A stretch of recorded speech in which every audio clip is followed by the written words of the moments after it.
Hello students, welcome back to Dronacharya Academy Commerce and Accounts. We teach accounts with accountability. In the previous two classes, you learned the 20 marks problem and you learned the how to post the different adjustments. And this is for the first year students. In this video, I'm going to explain triple column cash book. For Telangana Intermediate first year student, for 10 marks, the assessor will ask two questions. Out of these two questions, you will have a choice. You have to write any one of the following question. So they will ask one question from the triple column cash book and the other question from the BRS, that is bank reconciliation statement. So in this video, I'll explain how to solve the triple column cash book. అసలు triple column cash book అంటే ఏంటి? మనం ఆర్గనైజేషన్లోని various expenditures అనేది చేస్తాం. డైరెక్ట్గా cash pay చేస్తాం are డైరెక్ట్గా మనకి క్యాష్ వస్తుంది. క్యాష్ రిసిప్ట్స్ అంటాం, క్యాష్ పేమెంట్స్ అంటాం. Some times we pay through the bank. So when bank will receive money behalf of you or bank will pay money behalf of you. So ఈ cash ట్రాన్సాక్షన్స్ని, bank ట్రాన్సాక్షన్స్ని ఒకటే దగ్గర చూపిస్తాం. అదే మనకి triple column cash book.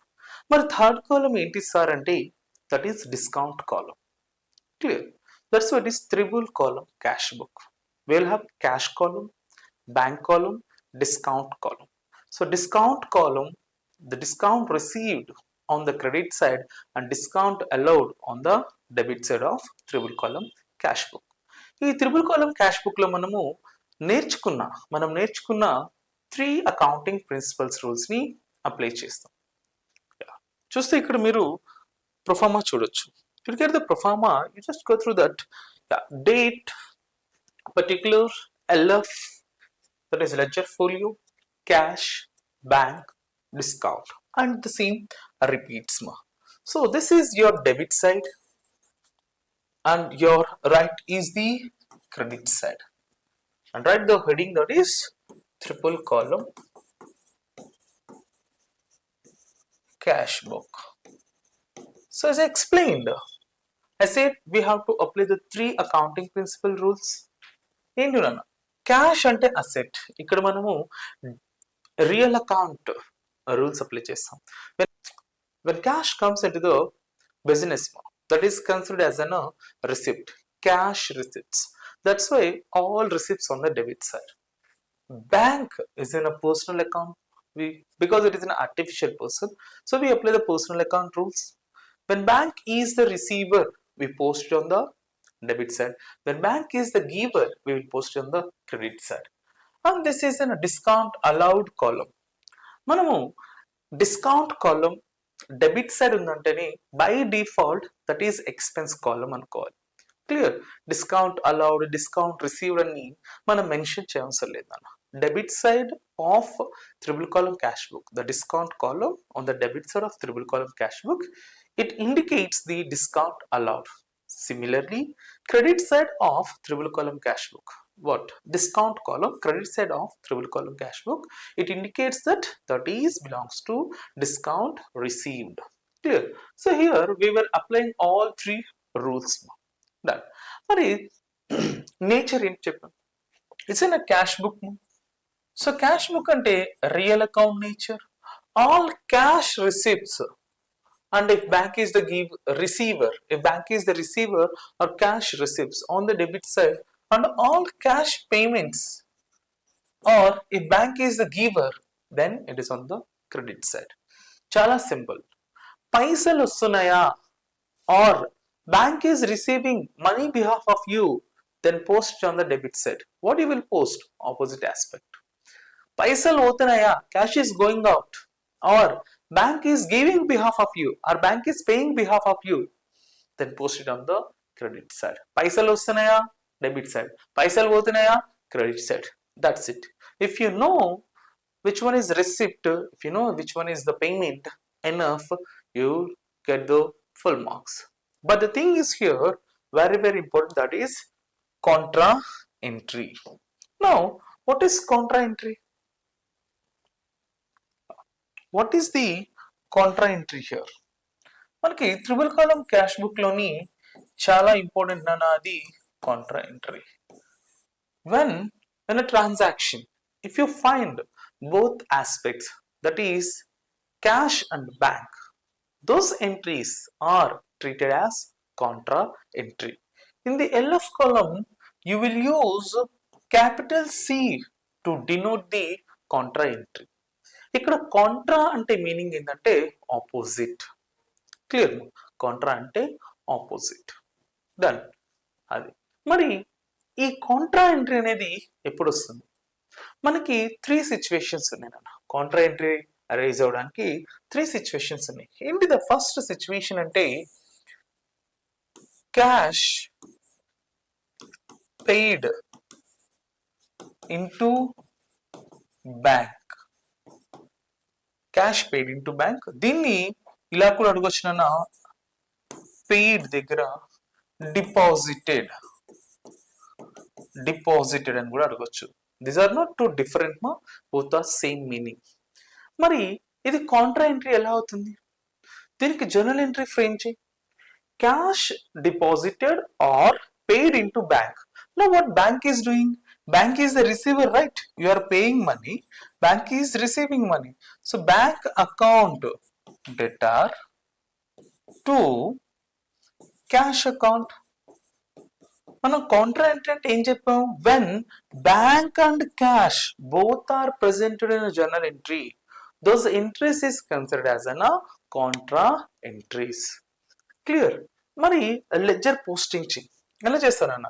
If I'm preparing cash column, I will look at the cash column. Where is cash? It is on the credit side. Ledger rules apply చేయాలన్న.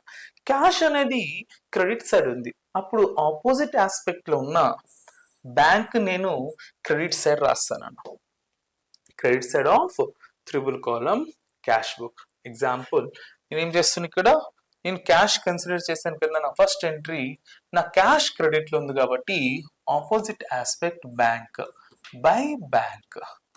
మరి ఈ ఎంట్రీని నేను ఏది రిఫరెన్స్ తీసుకొని పోస్ట్ చేశాను? క్యాష్ తీసుకొని post చేశానన్నా. అందుకని నేను అమౌంట్ క్యాష్ కాలంలో ఇస్తాను. I will write C opposite of this entry. అదే కదా కాంట్రా అంటే ఏం చెప్పాను? ఆపోజిట్ అన్నా. అర్థమవుతుందా? బ్యాంక్ రాసినప్పుడు అమౌంట్ ఆపోజిట్ కాలంలో వేసాను. క్లియర్? ఓకే, బ్యాంక్ అయిపోయింది. Now I'm preparing for this entry, I'm preparing bank column. Now where is bank? Bank అనేది ఎక్కడుంది? Bank is on the debit side of journal entry. Ledger apply చేయి. If bank is on the debit side, opposite aspect will be on the debit side. So to cash, to cash అని నేను debit side రాస్తానన్న. Same date రోజు to cash, I let it on the debit side.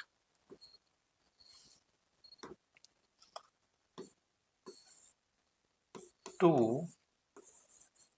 Cash, to cash Contra debit side. నేను cash రాస్తున్నా, Contra అంటే ఏమన్నాం? Opposite. ఇప్పుడు ఎక్కడ రాయాలన్నా? Bank లో రాస్తాను అమౌంట్ అనేది. I post in the bank column because my reference was bank. Clear? I'm preparing bank column, so I look at bank. Bank is on the debit side, so opposite aspect will be on the debit side. Okay, so my reference was bank, that's why posted amount in bank column. సరే, ఇదంతా కొంచెం కష్టంగా ఉంది.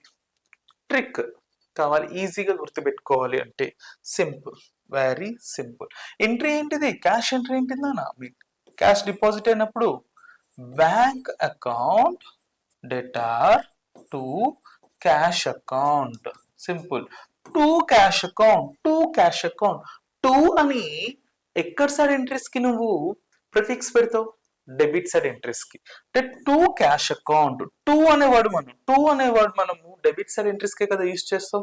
So direct రాసేస్తే to cash. మరి contra అంటే ఏమని చెప్పాము? ఆపోజిట్ అన్న. గుర్తు పెట్టుకో, ఆపోజిట్. ఇక్కడ క్యాష్ రాస్తే అమౌంట్ ఆపోజిట్ కాలం లో వేయాలి, బ్యాంక్ కాలం లో వేయాలి. క్లియర్? మరి మిగిలిపోయింది ఏంటిదన్నా? బ్యాంక్. మరి డెబిట్ వచ్చేసినప్పుడు ఆటోమేటిక్ గా మిగిలిపోయింది బ్యాంకే కదా, అది ఎక్కడ రావాలి? క్రెడిట్ లో రావాలి. By bank, by bank opposite కదా కాంట్రా అంటే. ఇక్కడ బ్యాంక్ రాస్తే క్యాష్ కాలంలో అమౌంట్ వేయాలి. ఇది మనకి ఫస్ట్ సిచ్యువేషన్. మరి సెకండ్ సిచ్యువేషన్ ఏంటిది?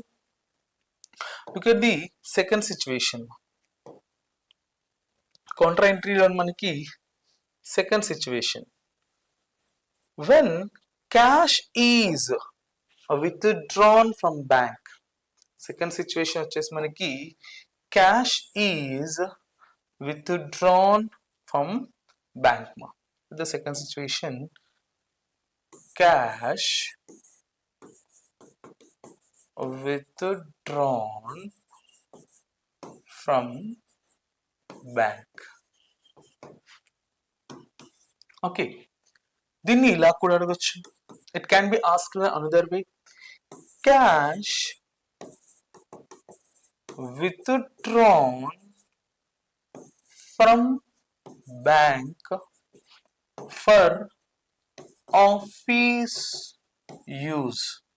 అంటే మనకి ఆఫీస్ యూజ్ అని చెప్పినా అది కాంట్రా ఎంట్రీ, అలా మెన్షన్ చేయకపోయినా కూడా కాంట్రా ఎంట్రీ. ఒక్కొక్కసారి bank cash withdrawn from bank for personal use అంటున్నాను. పర్సనల్ యూజ్ అని మెన్షన్ చేస్తే చూడండి, ఫర్ ఎగ్జాంపుల్ ఇక్కడ cash withdrawn from bank for personal use చెప్పాలి. కాంట్రానా కాదా? It's not a contra entry, it's a simple expense. Drawings, by drawings అని క్రెడిట్ సైడ్ చూపిస్తాను. కన్ఫ్యూజన్ కాకూడదు. ఎప్పుడైతే పర్సనల్ యూజ్ అని మెన్షన్ చేస్తారో అది కాంట్రా ఎంట్రీ కాదు. Okay, that's an drawings. Contra entry ఎప్పుడవుతుంది? Second situation, cash withdrawn from bank or cash withdrawn from bank for office use. ఇలా చెప్పినప్పుడు మాత్రమే అది కాంట్రా ఎంట్రీ అవుతుంది. మరి ఏంటిది ట్రాన్సాక్షన్? జర్నల్ ఎంట్రీ ఎట్లా ప్రిపేర్ చేస్తాం? Prepare the journal entry. So cash is withdrawn from the bank, so cash is coming into the business, right? So real account rules, cash is coming into the business. మా cash account debtor to bank is the giver. నువ్వు withdraw చేస్తుంటే bank ఇస్తుంది కదా, so bank is the giver. Okay, if I'm preparing cash column, so cash is on the debit side, so opposite aspect will be on the debit side. What is opposite aspect? Bank. So it will be to bank. Second situation ఏంటన్నా, నేను cash కాలం prepare చేస్తుంటే నాకు cash అనేది debit లో ఉంది కాబట్టి నా opposite aspect కూడా డెబిట్ లో వస్తుంది. So to bank. సి, ఇది మర్చిపోకూడదు అన్న. సి ఎక్కడ రాస్తావు? కాంట్రా అంటే ఆపోజిట్. బ్యాంక్ రాస్తున్నావు అంటే మనము క్యాష్ కాలంలో పోస్ట్ చేయాలి అమౌంట్. ఇప్పుడు మరి నేను క్యాష్ అయిపోయింది, నేను ఏ కాలం ప్రిపేర్ చేస్తున్నానా? బ్యాంక్ కాలం ప్రిపేర్ చేయాలి. బ్యాంక్ కాలం ప్రిపేర్ చేయాలి కాబట్టి నాకు బ్యాంక్ అనేది క్రెడిట్ లో ఉంది. So opposite aspect will be on the credit side. So by cash, that is by cash on the credit side. మా సెకండ్ మనకి టూ సైడ్స్ వస్తాయి నాన్న. కాంట్రా ఎంట్రీస్ అనేవి two sides of triple column cash book వస్తాయి. By cash contra in bank column amount. Sir అలా కాదు sir, ఈజీగా గుర్తుపెట్టుకోవాలి. గుర్తుపెట్టుకోవచ్చు అన్న. మనం ప్రీవియస్లీ ఏం రూల్ అప్లై చేస్తాం? అదే రూల్ మనకి. చూడన్నా, నువ్వు జర్నల్ ఎంట్రీ ప్రిపేర్ చేసిన తర్వాత ఏముంది ఇక్కడ? To bank. ఏముందన్నా? To bank. ఏముంది? టు బ్యాంక్ అని ఉంది. క్లియర్? మరి టూ బ్యాంక్ ఉంది. టూ అనే కూడా ఎక్కడ యూస్ చేస్తానన్నా? డెబిట్ సైడ్ పోస్ట్ చేసే ఎంట్రీస్ కి యూస్ చేస్తావు. రైట్ గా రాసేసే టూ బ్యాంక్ నన్నా. ఎక్కడ? ఆల్రెడీ పోస్ట్ చేసాం కదా, టూ బ్యాంక్. మరి ఏం మిగిలిపోయింది? క్యాష్ మిగిలిపోయింది. మిగిలిపోయింది ఎక్కడ రాయాలి? క్రెడిట్ సైడ్ రాయాలి. ఏం రాస్తారన్నా? By cash. By cash opposite column రాసేసావా? అయిపోయిందన్న. ఇంతే, ఈజీ. మరి third situation, what is the third situation for contra entry? చూద్దామా. మనకి థర్డ్ సిచ్యువేషన్ వచ్చేసి కాంట్రా ఎంట్రీలోని cheque received one day and deposited on another day. మనం చెక్ రిసీవ్ చేసుకుంటామమ్మా. ఆర్గనైజేషన్ కి చెక్ అనేది వస్తుంది, అది ఒక రోజు వస్తుంది. నువ్వు డిపాజిట్ చేసేటప్పుడు next day or another day deposit చేస్తాను. సో అట్లాంటి సిచ్యువేషన్ లో కూడా దాన్ని మనము కాంట్రా ఎంట్రీ కిందనే కన్సిడర్ చేస్తాను. ఎగ్జాంపుల్ చెప్తాను చూడండి. Check received from, see you take the date ma on Jan 1st, check received from XYZ 2000, clear. Okay. On Jan 5th, XYZ check deposited into bank అంటారు. ఇలా ఇస్తారు, అమౌంట్ ఇవ్వరు. అది deposit జరిగినప్పుడు దానికి అమౌంట్ అనేది ఇవ్వరు. సో ఇట్లాంటి సిచ్యువేషన్ వచ్చినప్పుడు దాన్ని మనము కాంట్రా ఎంట్రీ కింద కన్సిడర్ చేయాలి. ఫస్ట్ టైం ఇట్లాంటి సిచ్యువేషన్ వచ్చినప్పుడు Jan 1st రిసీవ్ అయింది కదా, ఫస్ట్ టైం నువ్వేం చేస్తావంటే 2XYZ అని క్యాష్ కాలంలోని అమౌంట్ అనేది మెన్షన్ చేయాలి. సార్ మనం రిసీవ్ చేసుకుంది చెక్ కదా, మరి ఎందుకు మనం క్యాష్ కాలంలో అమౌంట్ చేయాలంటే అది ఫ్యూచర్లో కాంట్రా అవుతుంది. మరి కాంట్రా అయినప్పుడు నువ్వు బ్యాంకులో 2 times పోస్ట్ చేస్తావు, అప్పుడు నీ బ్యాంక్ కాలం ఎక్సెస్ అయిపోతుంది నాన్న.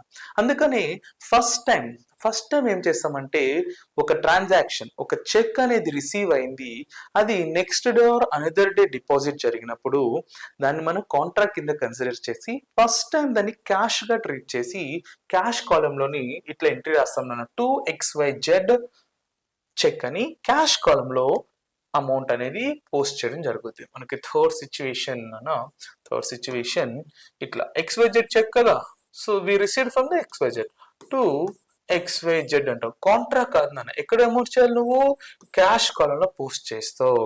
మరి Jan 5th ఏమైందన్నా, XYZ cheque deposited in to bank అంటే ఇది ఫస్ట్ సిచ్యువేషన్ రిపీట్ అవుతుంది కదా.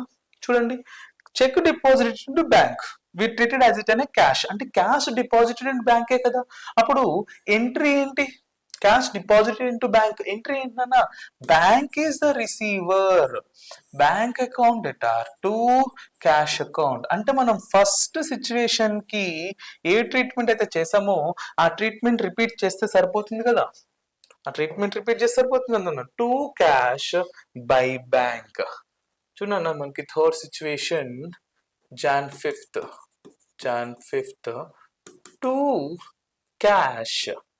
to cash in bank column C, clear ma.